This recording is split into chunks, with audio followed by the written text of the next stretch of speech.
Good morning. I'm going to cut some soap. Come along with me. This is the Jewelweed. And it's not quite as green as I thought. I was expecting it to be a little greener. I was hoping it was. But it smells great. I really like chamomile. It's one of my favorite scents for an essential oil. And I don't use it very often. It's kind of lemony. Would be a good, it's like lemon and floral at the same time. This is going to be some sticky soap, I can tell, because it was sticky. The Jewelweed water had like almost like an aloe vera ness to it, like the slimy, whatever you call it, because the plant itself is like that. It's got a sappy gelled stuff in it, and it's actually full of saponins, which is soapy like qualities, which is kind of cool. And anyway, it made it stickier. I could, when I just pulling it out of the mold, you could tell because it wanted to stick to the mold, which don't generally happen because, I use a salt in it to prevent that from happening. Interesting. So this outer color will be what it eventually will turn to as it oxidizes once it gets to the oxygen.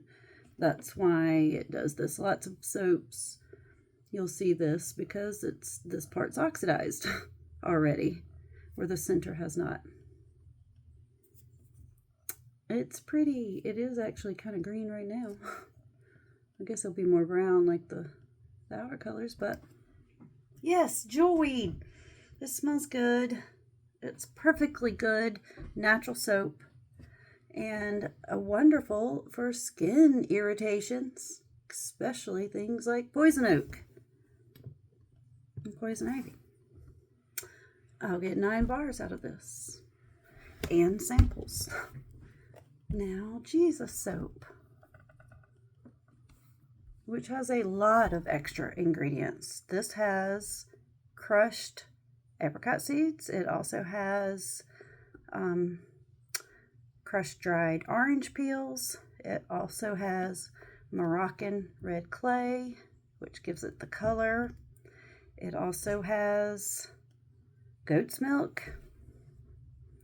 And, well, that's basically all the extra additives. It's also made with hemp seed oil. There's usually one oil that I tend to play with, like change out. I always have olive, coconut, palm, and castor. Almond is the one that I usually change if I want to change one.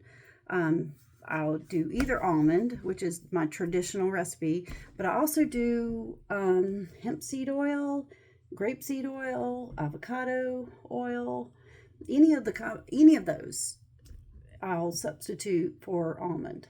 So it just depends on what I feel like. I always like to put hemp seed oil in this one. I don't know. It's just kind of like the way I got started. And yeah, if it's something like the avocado face soap, I always use avocado. Obviously, why wouldn't I? Because I'm putting real avocado in it. So I like to use avocado oil in it too. But almond is generally the one I use. But that's the only one I play with, unless I have a totally different recipe, which I also make soap using all 3 butters, like shea butter, cocoa butter, and mango butter. I make like a triple butter soaps, or sometimes I just use cocoa butter in it. So like if I do the triple butter soap, that actually has 8 oils in it. 8 oils and butters.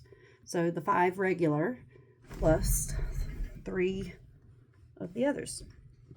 And you have to learn how to use a soap calculator to actually do this, to learn how to make it without ending up with like a messed up recipe. Because if you just substituted oils but didn't learn if it was a good match, because you can come up with all kinds of things, but if you're not following the soap calculator, you don't know how much water or how much lye you need for that recipe. Plus, you also might learn that it's not going to be a hard bar, or it's not going to be a cleansing bar. It's, there's a lot of factors there, and you want to get to a certain INS number. And so, yeah, it's just something, it's like trial and error. Usually you can figure it out on the calculator before you actually do it and waste products. So, Jesus soap and a little soapy lesson. Now this one is scented with bay rum fragrance oil, also clove essential oil, patchouli essential oil, and tangerine essential oil. So this is a custom blend all the way. This is a very custom soap, just like Jesus. Hope you have a great day. Peace.